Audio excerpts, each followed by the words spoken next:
Hi guys! Welcome back to my channel. So, andito na naman tayo guys sa panibagong topic na naman yung pag-uusapan natin with regards to retrogression guys.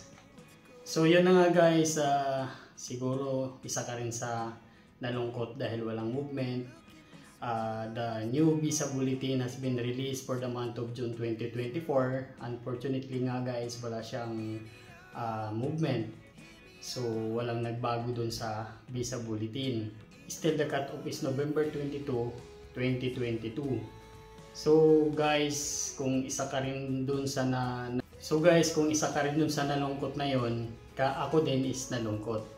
So, anyway guys, nag-research tayo kung ano ba talaga ang retrogression, ano ba talaga ang status ngayon ng mga visa issuance, para ma-enlighten tayo guys about the retrogression. Pero dito guys, na-realize ko, yun nga guys, besides na hindi siya nag-move, pero huwag kang malungkot guys.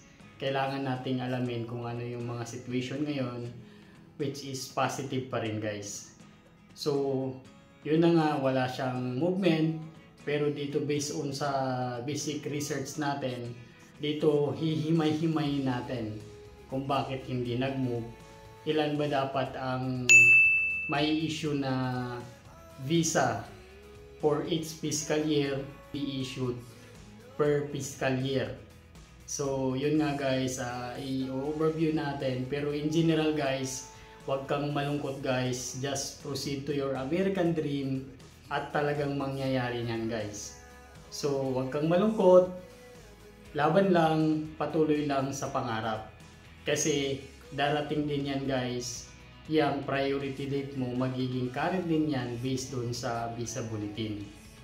Basta dito guys, sa ating American Dream, continuous lang ng process. Kung wala ka pang priority date guys, make sure that your application will be filed in the USCIS. Continuous the process guys until NBC, pay the P-bill, and most especially guys, make sure that you will be document qualified. Kasi dito guys, sa statistics na i-release natin ngayon based on the data na na-research natin, ang cut-off niya is November 1, 2023. This data came from NBC states, which is documentary qualified. So, yan yung goal natin ngayon guys. Dahil retrogression, make sure that you have your priority date, and secondly, you will be complete in NBC states, which is documentary qualified. So once you are documentary qualified guys, you are part in the statistics even though retrogression. So hihimay-himayin natin yan guys. For each fiscal year, ilang issuance of visa ang ma-release. Kaya may estimate na natin ngayon guys kung ilang months or years ka pang maghihintay based doon sa gathered evidence na na-research natin. Kasi guys, kaya ako nag-research kasi kahit naman ako nalungkot, which is ano ba talaga ang reality? Ano ba, kaalis ba? Kailan? So, I do some research. So, ito nga guys ang ipipresent natin dito. Yes, of course guys, kung bago ka sa channel ko, so please support my channel. Don't forget to like, share, and subscribe to my channel. So, just comment below kung meron kang mga inquiries. So,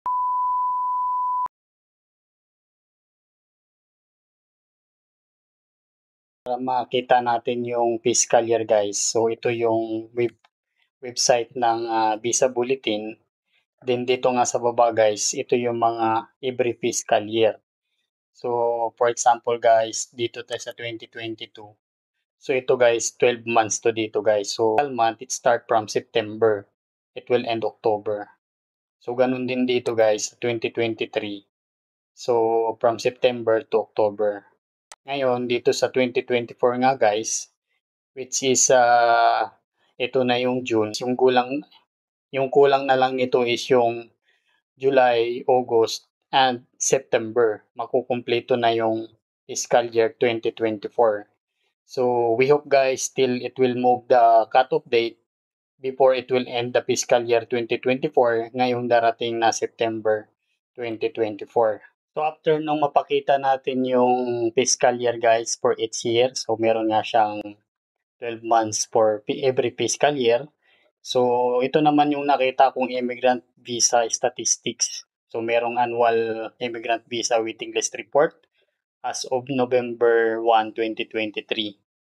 Pag clinic natin to guys, so bali ito na nga yung annual report immigrant visa applicants in family sponsored and employment based. So bali itong report na to guys, dalawa to. So bali itong report na to guys, dalawang sponsorship ang nangyayari for family based at saka employment based. So pag in-scroll down nga natin to guys, so ito yung mga statistics guys, no. So ito yung family sponsored preference applicants at the NBC stage. So hindi naman to para sa atin kasi ito pang family sponsorship preference. Ngayon, punta tayo dito sa baba guys. So dito sa baba guys, employment-based immigrant waiting list by country. So ito yun guys. Oh. So China, India, Philippines, Mexico, South Korea, all other countries. So as per November 1 guys, 2023, so ito pa yung waiting list for employment base. Total niya guys is 260,660. So ganyan pa karami guys. Sa Pilipinas alone guys, meron pa siyang 36,141 immigrant waiting list per country. So ito nga yung mga naka-retrogress ngayon guys. Ngayon, ang statistics nito guys, ngayon guys, ang statistics nito is November 1, 2023 at the NBC stage, document qualified. So kung sa tingin ko guys, in my own understanding, kung hindi ka pa DQ, kung hindi ka pa document qualified kung hindi ka pa document qualified right now in the NBC stage, as of the cut-off of November 1, 2023, I believe guys, siguro hindi pa kasama yung application mo dito sa statistics na to. So yan yung pagkakaintindi ko niyan guys. So ito nga yung chart dito. So ito nga yung Philippines, 36,141 at the NBC states. Ngayon pakarami ang pending ngayon ng employment base. Cut to November 1, 2023. Dito guys, may nakalagay dito ayan o. Fiscal year 2024 per country limit will be approximately 11,270. So for fiscal year per country, sa pagkakaintindi ko nito guys, yun nga guys, since na 36,000 at per country is only 11,270 sa Pilipinas. So for 2024, mababawasan lang to guys ng 11,270. The rest will be carry over for next fiscal year. Kasi kung ito yung requirements ng NVC or USCIS na ililimit nila for 2024, I just imagine guys, yung pending nila is 36,141. So yun nga guys, ang balance nito maki-carry over to the next fiscal year, which is ito lang yung cut-off nila. Kaya ang situation dito guys sa tingin ko, kung walang movement up to September 2024 yung visa bulletin, I believe from this June to September, kung na-reach na nila yung 11,270, so maybe guys, wala nang movement to this fiscal year 2024. Kung na-reach na nila tong 11,270, up to September 2024, baka wala nang movement yung visa bulletin. So, yun nga guys, ang next movement siguro niyan, sa tingin ko, for the fiscal year start for 2025, which is the October na guys. So ito yung nakikita ko dito guys. Kaya walang movement from May, June, walang movement yung visa bulletin kasi meron nga siyang annual limit per country. Ngayon guys, dito nga sa employment-based preference applicants at the NBC. So, yun nga guys, no? Ito yung year 2022, ito naman yung year 2023. So, ito pa yung mga pending visa application at the NBC states. So, dito nga guys sa area na to yung EB3, third preference, skilled workers and other workers. So, total naman to guys sa total pending to guys for 2 years. So ito pa nga yun, 26,000 tsaka 44,000 for November 2023. Dito naman sa chart na ginawa nila guys. So yun nga, same lang naman almost yan. So ito 2022, then 2023 here. So ito nga yung so ito yung other workers guys. So 26 for November 2022, 26, then 44 for 2023 pending visa application that they need to process. So guys, just imagine guys, no, around the world merong pending na 260,660 for 2023 alone. At meron pang balance from previous year na 168,000. So ganun pa karami yung nakapending ngayon na visa application guys. Kaya siguro ito yung sagot guys kung bakit walang movement dun sa monthly visa bulletin. Kasi talagang ang dami pa nilang aayusin, ang dami pa nilang tatapusin. So guys, bali dito guys, now I'm just only sharing what I researched in the website. So just explore the website guys for your own understanding. Kasi ito lang naman yung pagkakaintindi ko dito sa data na nakita ko. So yun nga guys, merong annual limit for fiscal year 2024.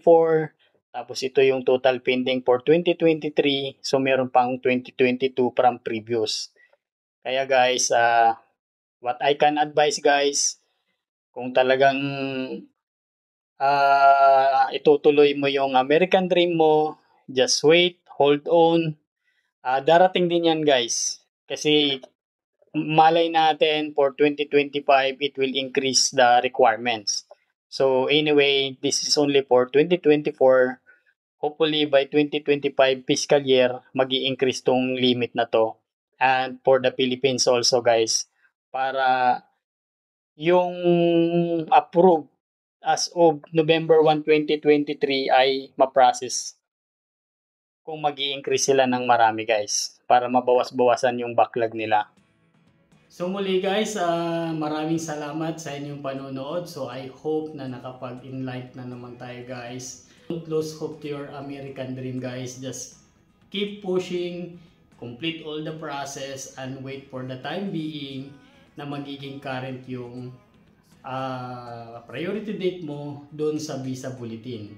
So yun lang guys, pag sumuko hindi magwawagi. So patuloy lang ang laban, huwag bumitaw, just continuous communicate with your employer, agency, at alam din naman nila yung retrogression. So maghihintayan guys, hindi rin naman yan sinagagastos sa'yo para i-process ka. Alam din naman nila yung retrogression. So just keep continuous communicate to them para at least walang naiiwan dito sa ating process. Darating din yan, laban lang, trust to the process. So muli guys, maraming salamat sa inyong panonood. Daghang salamat sa inyong support. See you next time. Bye-bye!